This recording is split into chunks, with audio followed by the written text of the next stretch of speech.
Purihin ang Panginoon, isang mapagpalang araw po para sa ating lahat na mga sumusubaybay sa ating himpilan, Emmanuel TV Network. We all believe that Jesus Christ is God. We all believe in the Trinity. So that so much more is the thing that will make you stay and make you continue on with faith.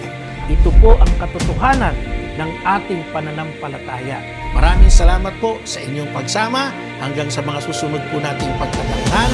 Ako po si Brother Marco, si Evangelista, na lagi pong nagpapaalala at nagsasabing ang Diyos ay sumasa atin, Emmanuel.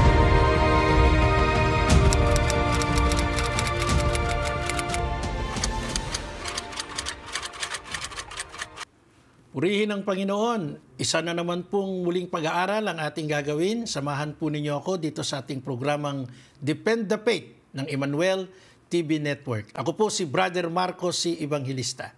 Sa pagkakataon pong ito, mga ginigiliw kong taga-subaybay, ay muli na naman po tayong kumuha ng mga katanungan ng ilang mga kaibayo at mga panalig natin patungkol po sa ating pananampalatayang Katoliko. At sa mga titingin po natin sa mga request na tanong, isa po yung ating pinili at ito nga po ay tungkol sa aral na ipinalalaganap ng sektor o grupo ng born-again Christians. At ito po ay tungkol sa rapture. Alam mo ninyo, itong rapture na ito, nakakapagdulot po ng pag-aalala sa ibang mga kapatid natin sa Santa Iglesia kung ano ba ang katotohanan tungkol sa pagdating ng ating Panginoong Hesukristo. At ano po ba itong rapture na itinuturo, iniaaral ng grupo ng mga born-again Christians? Number one, ang turong ito ay ikinukonsider po nating anti-Catholic. Hindi po ito totoo at hindi lang dahil sa ito'y anti-Catholic, kundi hindi ito ang itinuturo ng banal na kasulatan. Una, ang rapture po ay paano bang nalikhang aral? Meron hong isang pelikula way back of, kung di ako nagkakamali, of 2014. Yung aking paboritong artista, si Nicolas Cage. Meron siyang pelikula, ang pangalan po ay Left Behind. At sa pelikulang ito, habang ang mga tao ay normal na gumagalaw sa kanilang araw-araw na buhay, abay bigla na lang po silang nagpapap, nawawala. Meron pa ngang isa, nagdadrive, nawala, damit na lang ang natira sa manibela. Merong isa, naglalakad sa kalsada, bigla na lang nawala, naiwan yung damit sa bangketa. At marami pang mga senaryo na iniuugnay nila dito po sa aral ng rapture. So ito yung pelikula, kung kayo ay magsi-search, pwede nyong hanapin yan. At alam ko, to be exact, 2014 movie yan ni Nicolas Cage. Ang title ay Left Behind. Ito yung tinatawag nilang sa isang kisap mata. Ano ba yung isang kisap mata? Yung blink of an eye. Nawawala ang tao. At sa aral ng mga born-again Christians, ito yung rapture. Ano po ang kanilang naging basis? Basahin po natin ang banal na kasulatan sa bahagi po ng unang aklat ng Korinto, chapter 15, verse 51 hanggang 52. At dahil sa talatang ito, lalo po nilang tinitindigan ang aral ng rapture. Ang sabi, isang hiwaga ang sinasabi ko sa inyo, hindi lahat tayo'y mamamatay, ngunit lahat tayo'y babaguhin. Verse 52. Sa isang sandali, sa isang kisap mata, yun na, blink of an eye, sa isang kisap mata, kasabay ng huling pag-ihip ng trumpeta, sapagkat sa pagtunog ng trumpeta, ang mga patay ay muling bubuhayin at di na muling mamamatay. Babaguhin tayong lahat. Ito po yung kanilang basis ng rapture. Unang aklat ng Korinto, chapter 15, verse 51 hanggang 52. Brother Marco, paano po ito naging mali? Paano ito masasabing mali? Una, kung atin pong babalikan ang ibang bahagi ng banal na kasulatan, ay makikita po natin ang isang katotohanan tungkol po sa pagbabalik ng ating Panginoong Hesukristo. At sa pagbabalik niya, ito po mga ginigiliw kong taga-subaybay ay hindi isang sikretong senaryo. Hindi po ito lihim. Ang pagbabalik ng ating Panginoong Hesukristo ay isang pagbubunyag. Ibig sabihin, ang lahat ay makakaalam. Ang lahat ay makakasaksi. Now, kung atin pong babasahin ang Pahayag, chapter 1, verse 7, ang sabi po ng Biblia, tingnan ninyo, dumarating siyang nasa alapaap at makikita siya ng lahat, pati ng mga tumusok sa Kanya. Sino yung mga tumusok sa Kanya? Yung mga Hudyong kawal, yung mga nagpahirap sa Kanya, yung dumura, nagputong ng koronang tinik, humampas sa Kanyang katawan, nagpabuhat ng krus. Ano ang sabi ng Pahayag 1:7? Lahat ay makakakita, makakasaksi. Hindi ito sikreto, hindi ito isang lihim. At ito po ay isang patotoo doon sa kung ano ang nasaksihan ng mga alagad, ng mga apostol nang siya'y umakyat sa langit. Sabi po ng Gawa, chapter 1, verse 11, itong si Jesus na umakyat sa langit ay magbabalik gaya ng nakita ninyong pag-akyat niya. Yun daw pong Jesus na umakyat sa langit ay makikita.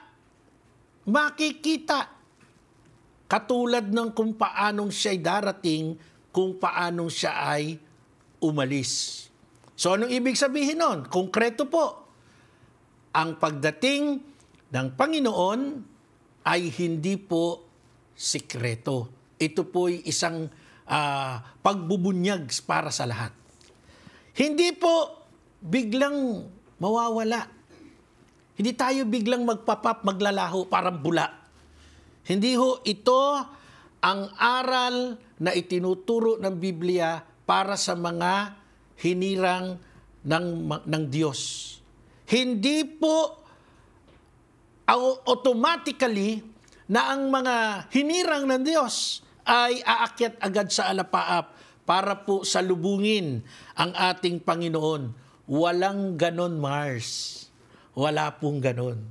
Yan po'y mga kathang kwento, kathang isip doon po sa kanilang mga talatang nababasa, katulad ng referensya nila sa unang Korinto chapter 15. Mga ginigiliw kong taga-subaybay, yun pong nagdadrive, biglang nawala, no? Naglalakad, biglang naging damit na lang. Kwentong pelikula lang po yun. Hindi po yan mangyayari sa katotohanan. Kwentong pelikula lang po yan. No? Sa mga ginigiliw kong taga-subaybay, ang sabi po ng banal na kasulatan, ang lahat ng mga patay, ang lahat ng mga yumao ay bubuhayin, matuwid man o masama.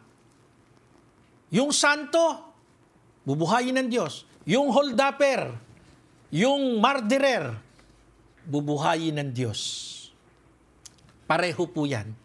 Hindi ho, yung isa ay sisibol, yung isa ay biglang magpapap, mawawala. Sabi po ng banal na kasulatan sa Aklat ng Gawa, chapter 24, verse 15. Tulad nila, umaasa rin akong muling bubuhayin ng Diyos ang lahat ng tao, matuwid man o hindi matuwid. Matuwid man, ibig sabihin nun, ikaw ay isang taong nagpapakabanal. At hindi matuwid, isang taong hanggang kamatayan ay hindi gumawa ng kabanalan o ng kabutihan. Pero magkakaroon kayo in common. One thing in common. Ano po yun? Pareho kayong bubuhayin ng Diyos. pareho tayong bubuhayin ng Diyos. Ikaw na masama, ako na masama, sila na mga banal, sila na mga matuwid. Yan po ang itinuturo ng banal na kasulatan. Mga ginigiliw kong taga-subaybay, ang totoo po, hindi darating ang Panginoon upang ang kukunin niya ay ang kanyang mga hinirang lamang, yung kanyang mga pinili. Hindi ho mangyayari yun. At then, iiwan niya po yung mga masasama sa lupa. Hindi ho totoo yun. Wala pong ganong aral ang Biblia, wala pong ganong aral ang ating Panginoong Hesus at ang mga apostol. Sabi po ng Juan, chapter 5, verse 28 to 29, "Huwag ninyo itong pagtakhan, sapagkat darating ang oras na maririnig ng mga patay ang kanyang tinig, at sila'y babangon. Lahat ng gumagawa ng kabutihan ay babangon patungo sa buhay na walang hanggan, at lahat ng gumagawa ng kasamaan ay babangon patungo sa kaparusahan." Narinig niyo po yung pagkakatugma ng mga binabasa nating talata sa Biblia? Pare-parehong bubuhayin ng Diyos, ang mabuti at ang masama. Pero may senaryong kakaiba. Yung sinabi ng Juan chapter 5 verse 28 to 29. Bubuhayin ng mga matuwid, bubuhayin ng mga banal, upang dalhin sila sa buhay na walang hanggan. And then bubuhayin din ng mga masama, ang mga buktot, ang mga magnanakaw, ang mga politikong kurap. Bubuhayin din sila. Pero ano ang mangyayari? Sila po'y babangon at dadalhin patungo sa kaparusahan. Patungo sa kapahamakan ng kanilang mga ginawa. Ang tanong, bakit po ipinalalaganap, bakit po ikinakalat ng mga anti-Catholics ang aral o ang paniniwala tungkol sa rapture? Ano po ang kanilang pangunahing intensyon para dito? Ang sagot po'y ito, upang takutin po ang mga followers nila, upang sindakin ang mga tao, upang malinlang at akaying umanib sa kanilang mga samahan, sa kanilang mga bagong sibol na sekta. Alam niyo, ang tao pagka in-input mo ng mga katatakutan, ano tendency? Saan kakapit? Doon sa akala nila, yun ang magliligtas sa kanila. Doon sa tingin nila, magiging comfort zone nila. Tandaan po natin, ang mabuting balita ng ating Panginoong Jesucristo ay tinawag na mabuting balita upang magbigay ng pag-asa. Hindi po upang manakot. Hindi upang sindakin ka. Ang Ebanghelyo ni Kristo ay nagdadala ng kagalakan sa ating puso. Ang Ebanghelyo ni Kristo ay nagdadala ng magandang pag-aasam sa darating na buhay. At ito po'y taliwas, salungat sa aral ng rapture. Sa Catechism of the Catholic Church, number 681, number 682, at number 1038, bubuhayin ang lahat ng mga patay, mabuti man o masama. Darating si Kristo na makikita ng lahat at hindi po ito palihim. Pagkatapos, lahat ay dudulog sa kanyang harapan. Hahatulan tayo ayon sa ating mga ginawa at malalantad ang kabutihan at ang kasamaan ng bawat isa. Paghihiwalayin po ng ating Panginoong Yesus ang mga karapat-dapat doon po sa lugar ng kanan na tatawaging tupa, at ang mga masasama doon po sa parte ng kaliwa na tatawaging mga kambing. Bibigyan po ng gantimpala ng Panginoon ang mga mabubuti, gantimpala ng mabuting buhay, gantimpala ng walang hanggang buhay, gantimpala ng walang katapusang buhay. Ito po yung ating pananampalataya. Kaya nga po sa unang aklat ng Tesalonica, chapter 4, verse 16 to 17, ang sabi po ng Biblia, sa araw na yon, ay maririnig ang tinig ng arkanghel at ang tunog ng trumpeta ng Diyos, at ang Panginoon mismo ay bababa mula sa langit na sumisigaw, at ang mga namatay na sumasampalataya kay Kristo ay bubuhayin muli. Pagkatapos tayo namang mga buhay pa at natitira ay titipunin sa alapaap kasama ng mga binuhay upang salubungin ng Panginoon sa himpapawid, sa gayon makakapiling natin siya magpakailanman. Mga ginigilo kong taga-subaybay, bibigyan din po natin ang aral ng rapture mula sa mga grupo ng born-again Christian ay wala pong katotohanan. Ito po'y kathang isip lamang nila, sapagkat hindi babalik ang ating Panginoong Yesus upang kunin lamang ang mga mabubuti at iwanan sa lupa ang mga masasama, upang danasin ang pagpapahirap na ibinigay ng Antikristo. Fake news po ang aral ng rapture, at huwag po tayong maniniwala na pagdating ng araw, para tayong bula, bigla na lamang tayong mawawala. Tandaan po natin, kailangan nating mag-aral, kailangan nating matuto, kailangan nating lumago, at kailangan nating ipagtanggol ang ating pananampalataya. Maraming salamat po sa inyong pagsama. Hanggang sa mga susunod po nating pagtatanghal, lagi po nating tatandaan ang aking tagubilin. Ito po si Brother Marco Evangelista nagsasabing, ang Diyos ay sumasa atin, Emmanuel.